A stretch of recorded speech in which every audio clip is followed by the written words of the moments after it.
Yeah, I got something different today. Got a Intelli 9 school. They've been sitting for a while. Got LED splice strips on it. Saddlebags. Yeah, the guys said they've been sitting for a while.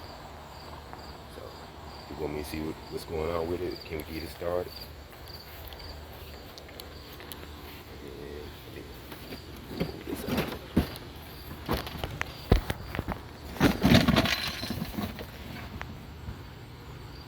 You got some disconnected hoses.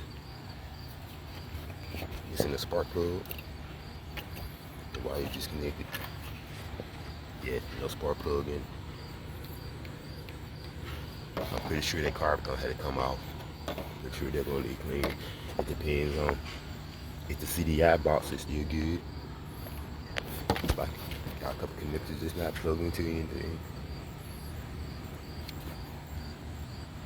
Yep, got the lights, LED strips all the way down it. But I'm gonna make sure there's no damage to the wire. Anything if I put a battery to it, I don't want it to burn down. Yeah, like I said, been sitting for a while. So I'm gonna go over the wire. Yeah, I'm gonna throw a battery in and see if we can have any spark. Just go from there, one step at a time. Okay, we got a battery connected to it. Got a spark plug in there. I'm gonna test for spark. I know this is the way of doing it, but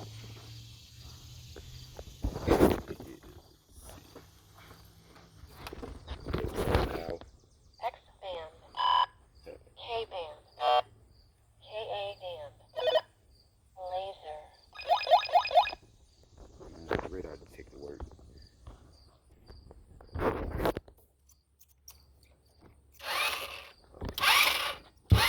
Engine engaged.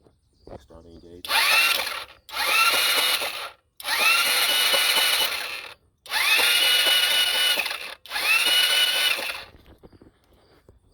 band, K band. Okay, I'm not getting any spark, so I gotta go back through and check out the wiring. I'm thinking the CDI box may be bad.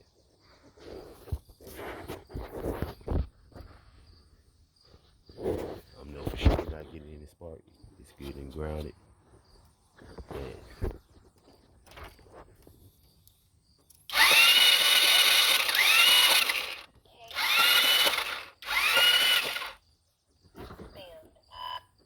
we're not getting any spark at all.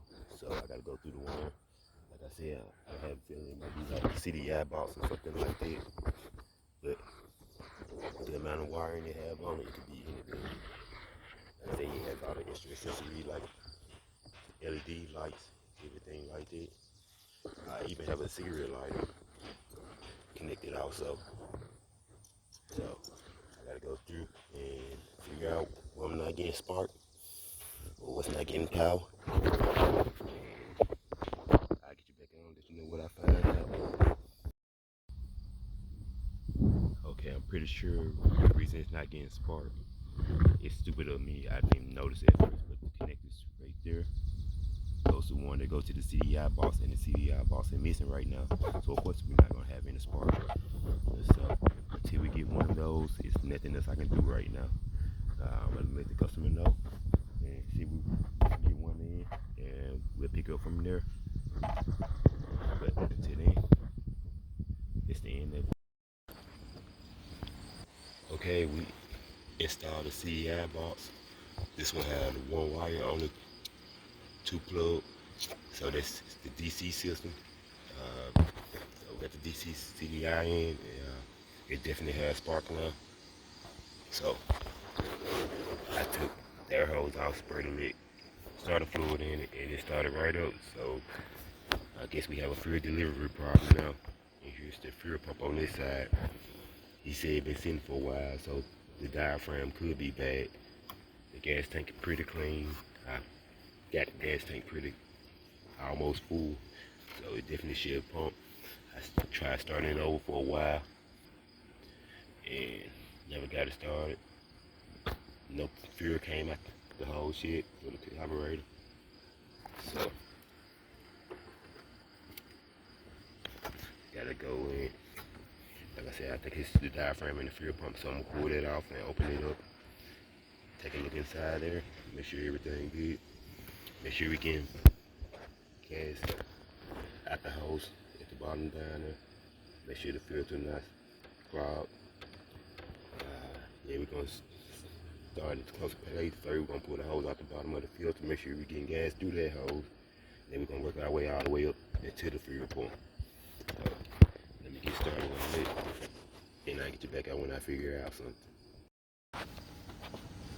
Okay, so I've removed the panel on this side to make it easy to get to the fuel pump, and I removed the hose from the gas tank, and it have a steady stream of gas coming out, so I know that one's not clogged.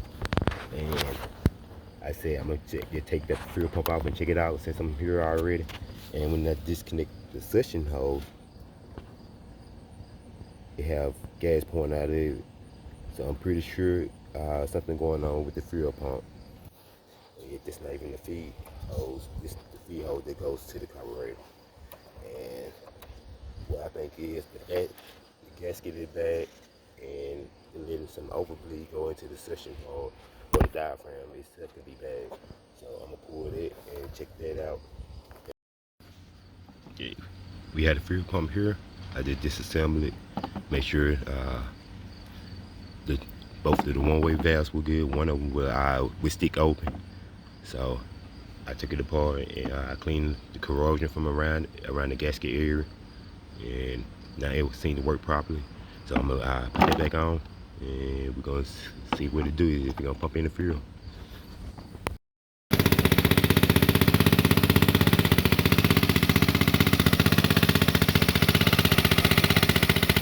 Got it running. Start pumping fuel.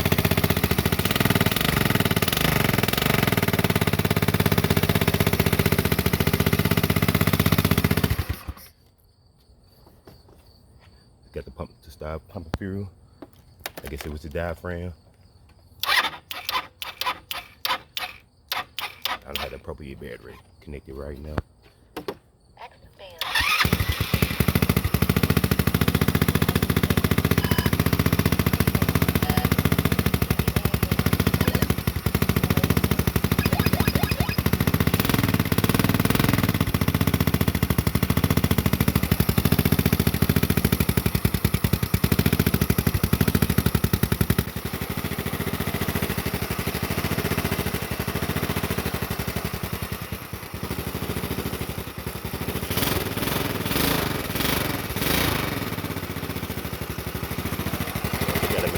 Back up, and that's how this one's done.